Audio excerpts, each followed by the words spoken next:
তখন আমরা এখানে আসছি তাদের দেখানোর মতো এখনো পর্যন্ত আমরা অস্ত্র আমরা বের করি নাই। আমরা আপনাদের সামনে দেখাবো এটা কোন জায়গায়।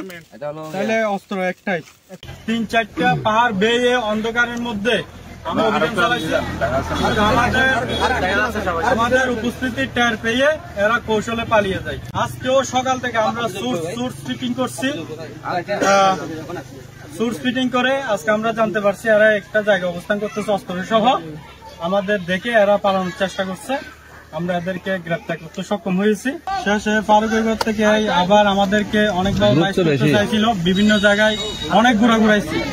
পরবর্তীতে আমরা যখন এদেরকে আরো কঠিনভাবে জিজ্ঞাসাবাদ করছি তখন আমাদেরকে আমি ওকে মানে ওকে বলছি আমি বলছি সত্যি কথা। আমি ও মানে ওর দেখছি আমি আমরা এখান থেকে বলি নাই মানে আমরা যদি ওকে ধরেন অস্ত্র ও বাইর করে দিবে বলছি।